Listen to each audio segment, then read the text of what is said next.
paling efisien untuk kita membenarkan individu ataupun pengundi yang COVID positif untuk membuang undi mereka.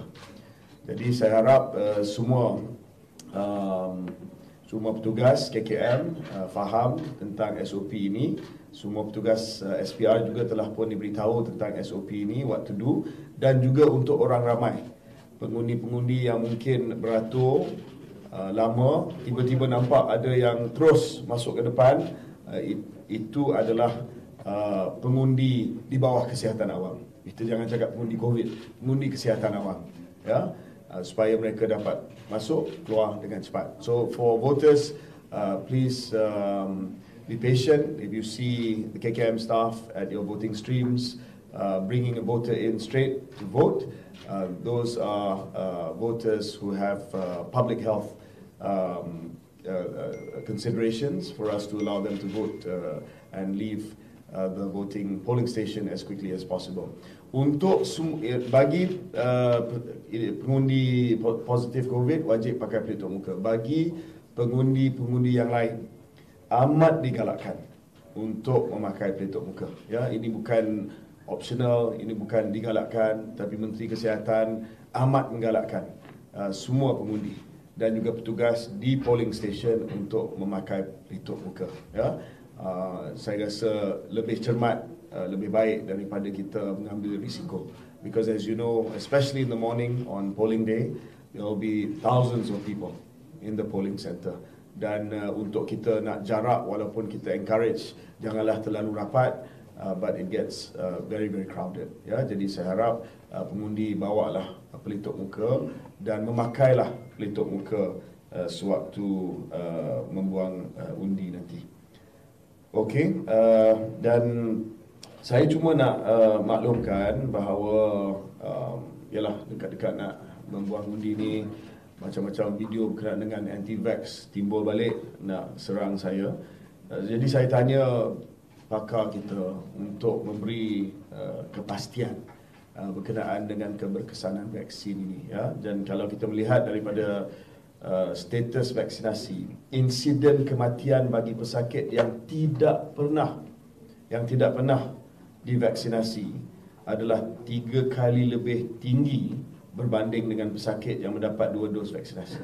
That means if you don't have vaccination, you're 3 times more likely to die than people with 2 doses, and 7 times, 7 kali lebih tinggi berbanding mendapat 1 dos penggalak ataupun booster dose.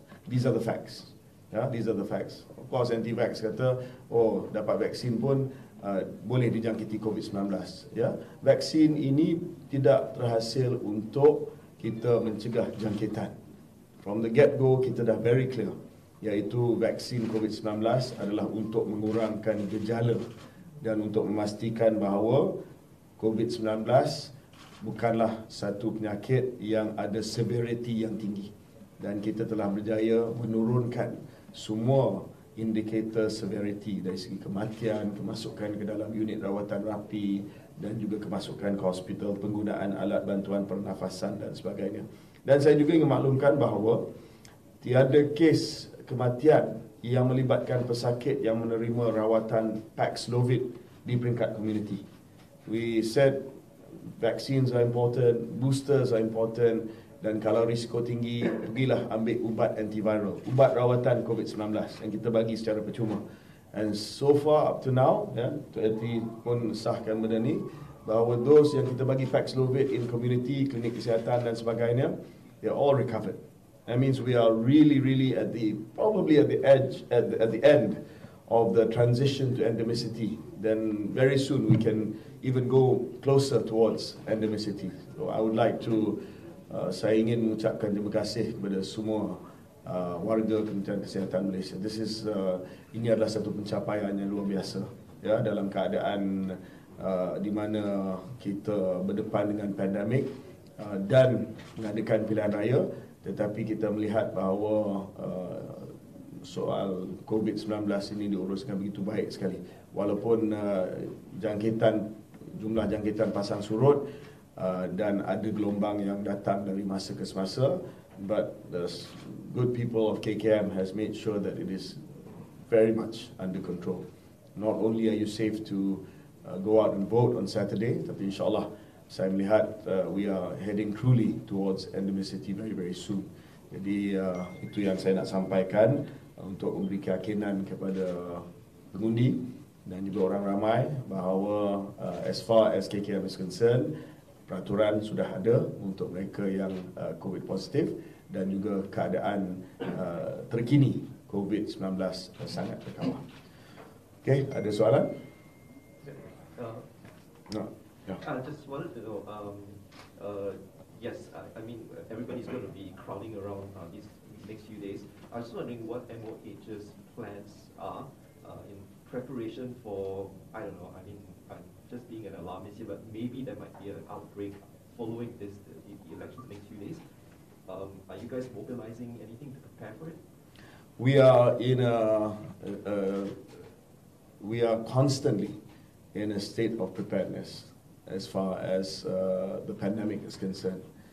The last 2 years has been challenging for the Ministry of Health, but it has also presented us an opportunity to ensure that our pandemic preparedness and crisis preparedness is at a very, very high level. So the lessons that we've learned and the resources, more importantly, the resources that we have utilized to increase bed capacity, to increase oxygen, airflow and ventilator capacity. Case in point is Sungai Buloh. We expanded our oxygenated bed points here. This was ground zero for COVID. We built hybrid ICU, field hospitals, because we felt that although by the end of last year the case numbers were coming down, but we thought it's no longer one where we need to react, but we have to make sure that we're prepared just in case. So we've not stepped down our preparations? Sorry? We've not stepped down our preparations? Absolutely not. And we did a test run earlier this year when the Omicron variant wave came, and I saw that the preparedness of our hospitals and clinics were more than adequate to absorb any surge capacity that might take place. So I can give the assurance that our hospitals, our clinics, and our end-to-end process from testing to isolation, which is completely online and digitalized now, is in place. It's not gone anywhere. So if anything happens, and of course we pray that nothing does happen, we are more than prepared to accommodate any surge in any infectious disease from now, not just COVID-19. You mentioned Omicron, the XBB variant. We haven't heard anything about it. No, we have. There has been cases of XBB identified in Malaysia, and I've updated already about XBB. XBB, as expected, has gained the upper hand now, and it accounts for nearly half of all cases that have been sequenced. So about 25 out of 50 cases that were sequenced recently were XBB. And there have been some fatalities involving XBB, but for now, the XBB that we are looking at, there have been 24 XBB cases, 11 from Malacca, 8 from Selangor, 3 from random sampling in Klang. So it's overtaking the earlier BA5 variant. But again, XBB, BA5, there might be some growth advantage to the new variant in terms of transmissibility. There might be some immune escape, as in you can get reinfected by the XBB. But as far as severity is concerned, deaths and also admissions to hospital, we are not seeing that. So the latest is 40 new cases of XBB that was reported between the 11th of November to the 17th of November. Cumulatively, we have identified 60 XBB cases. But again, XBB is overtaking, but we're not seeing the correspondent rise in severity, which is a good sign for us. Calon Parti Rakyat Malaysia, 2 hari lepas dia buat sidang media di hadapan hospital ni, dan hari ini pun dia akan buat lagi satu sidang media di hadapan hospital ni berkenaan dengan isu vaksin mencegah COVID-19. Jadi pada pandangan OMB sendiri, apakah ia sebenarnya salah kerana dia menggunakan isu-isu kesihatan awam untuk menyampaikan? Dalam pilihan raya, calon-calon mempunyai kebebasan untuk bangkitkan apa-apa isu, termasuklah kesihatan awam. Ya, tidak bermaksud bahawa kesihatan awam itu tidak boleh dibahaskan. Tetapi saya minta supaya perbahasan itu berlandaskan kepada fakta. Kalau dia masih lagi anggap vaksin COVID-19 ni sebagai uji kaji, saya menjemput calon itu untuk merujuk kepada segala data yang kita ada di dalam KKM Now. Ya, kita bentang semua secara transparan bagaimana vaksin COVID-19 telah menurunkan kadar kematian, telah menurunkan kemasukan ke hospital, telah menurunkan kes-kes yang severe. Ini hasil dia. Ini hasil dia. Kita berada di sini hari ini untuk kita sama-sama melaksanakan tugas kita dalam pilihan raya umum tanpa apa-apa sekatan. Cuma kita galakkan, saya strongly advise and recommend to wear mask during voting day. But we are here because in large part due to the vaccination program. Dan kalau masih ada yang menafikan benda ni, then I can only show them the facts, I can only show them the statistics. But kita dalam negara yang berdemokrasi ni mestilah ada suara-suara yang macam mana pun fakta itu terang lagi bersuluh, dia akan percaya kepada apa yang dia nak percaya. But I think the majority of Malaysians know that the vaccination program was successful, effective and responsible for where we are today. I have a question. Yeah. Because earlier you mentioned that it's safe to go out to vote, and also there will be no special thing for the COVID patients. Yes. Okay, so now we still have the process to put the fingers in the ink, right? So will it be safe for? Yes, Yeah. it's safe. So as part of the SOP, everyone will be required, but especially those who are positive, to sanitize their hand before they dip their hand into the ink. That's it. I mean, we know it's an airborne virus. Yes, there is some risk of it being on surfaces, but we feel that as long as they sanitize their hands or the finger before they dip it in, that is safe enough. Thank you. Yeah. Thank you. Should we bring our own pens? If you like, bring your own pens, yes. Yeah, sure.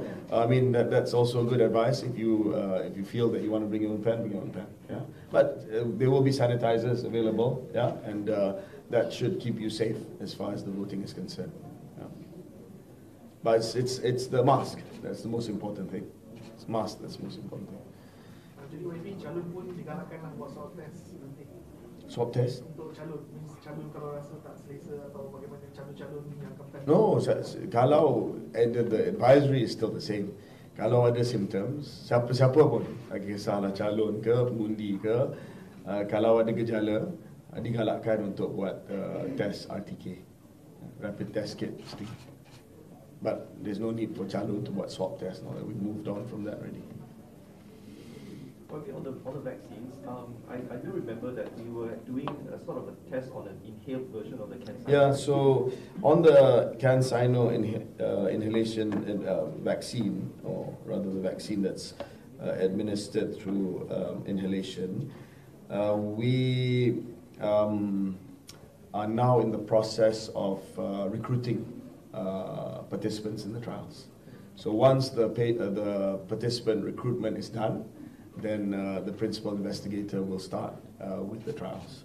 Yeah, so we expect that to take place over the next few months, and we're quite excited with that, because I think when we're done with the election, the health minister, whoever it is then, will announce the vaccination recommendations going forward, whether it's an annual one and who should, and it's no longer compulsory, but who should take an annual vaccination, much like we give flu vaccination annually. And having the option of having an inhaled vaccine is good, because it's easier, obviously. Okay? Semalam ada orang kumpulan yang menyaman YB Dr. Hisham dengan 3 vaksin punya peluang.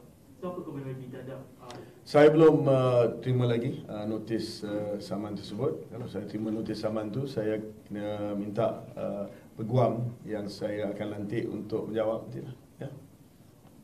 YB boleh komen sikit tentang WhatsApp yang tular. I've already responded on Twitter. Can I just ask that with the floods happening now, how is MOH mobilizing your resources to prevent or handle outbreaks of waterborne diseases? Yeah, so we have been preparing for the last few months already as far as floods are concerned. This is nothing new to MOH. We manage the PPSs, the temporary relocation centers. We have our officers there. If there are cases of waterborne disease or even infectious disease, we isolate people quickly, we treat them quickly. This is nothing that's new as far as KKM is concerned. We are used to the annual flood season and very much prepared to ensure that waterborne diseases and as well as any infectious disease is minimized. Okay, that's all. Thank you very much. Terima kasih. Thank you.